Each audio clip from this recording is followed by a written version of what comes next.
आज की स्टूडियो आप लोगों को बताएंगे NCERT math class 8 chapter number 3 exercise 3.3 का क्वेश्चन नंबर 8। क्या है यहाँ पे the following figures guns and runs JUNS, लेकिन यहाँ पे वर्ड बन रहा है तो वर्ड ही पढ़ लेते हैं। Guns and runs are parallelograms, find x and y length है सेंटीमीटर। अब यहाँ पे क्या है कि इसमें कह रहा है कि दो फिगर है जिसमें पहला है आपका गन्स एंड दूसरा है रन्स।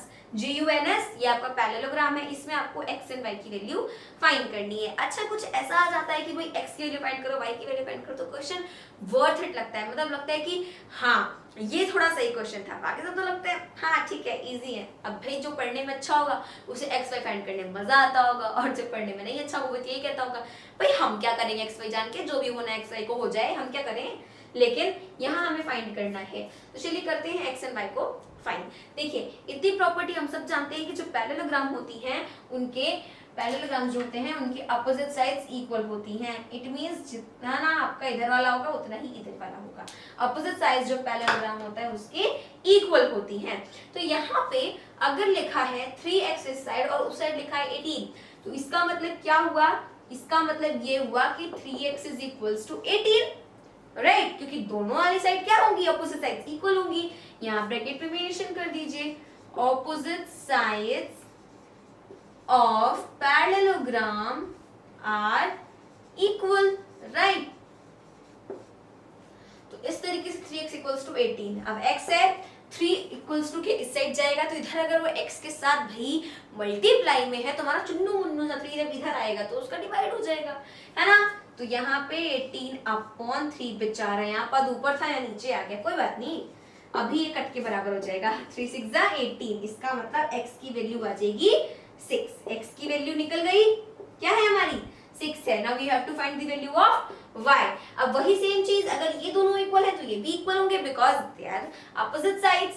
तो हम यहाँ पे क्या लिखेंगे 3y - 1 is equals to 26 because opposite sides of parallelogram are equal, right. अब यहाँ पे 3y है -1 है इक्वल्स टू क्यू साइड जाके +1 हो जाएगा। आए है 26 की वैल्यू बढ़ गई हमारी, कोई बात नहीं 27, अभी फिर कम हो जाएगी।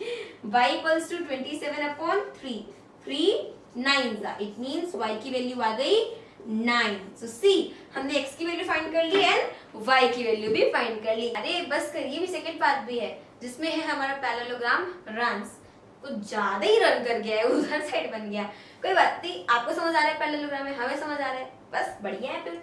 तो देखिए यहाँ पे क्या है कि एक पैरेललोग्राम है, अगर जैसे ये है आपके पास, तो इसमें इसकी जो लेंथ है दैट इज 16, इसकी लेंथ है 20, इसकी लेंथ है x + y, इसकी लेंथ है y + 7। बस बस बस, अब कुछ कहने की जरूरत ही नहीं है। तो चलिए फाइंड करते हैं। सो हियर आपको थोड़ा सा दिमाग लगाना पड़ेगा, ज्यादा नहीं, बस थोड़ा सा, ज्यादा दिमाग मत लगाइएगा, बस थोड़ा सा लगाइएगा। वो क्या कि अगर आप क्या करते हैं कि हमें पता है, ये प्रॉपर्टी हमें पता है कि पैरेललोग्राम की जो डायगोनल्स होते हैं दे बाइसेक्ट ईच अदर, यानी कि ये और ये इक्वल है, ये और ये इक्वल है। तो अगर आप क्या करते हैं, अगर आप पहले x + y = 16 रख लेते हैं तो आप क्या करेंगे भाई, क्योंकि ना आपको x पता है ना y पता है, x और y में से कोई एक पता होना चाहिए ना, राइट, तभी तो निकलेगा जब इक्वल्स टू रखेंगे तो। इसलिए पहले x + y = 16 ना करके पहले हम y + 7 = 20 करेंगे, जिससे हमारी y की वैल्यू निकल जाए। फिर हम x + y में y को पुट करके x + y की वैल्यू निकाल लेंगे। ओके, अब यहाँ पे देखिए इसमें क्या करना है भाई, देखिए सबसे पहले तो y + 7 = 20 because diagonals of parallelogram bisect each other. हाय कितना लिखना पड़ता है, कोई बात नहीं,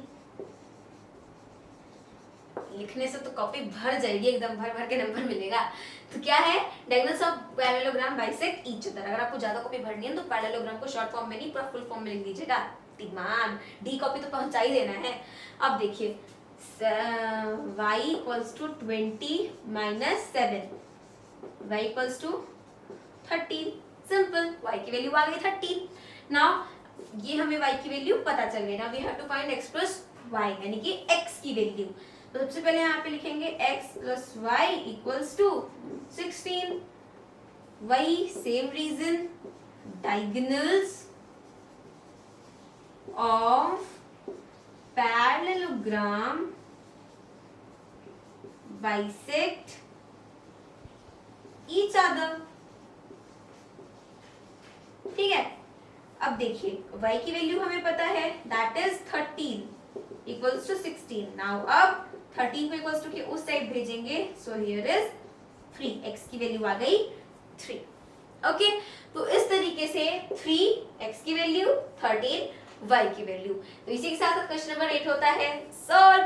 मिलते हैं अगले वीडियो में, तब तक के लिए मेरे सभी दोस्तों को मेरी तरफ से जय हिंद, जय भारत।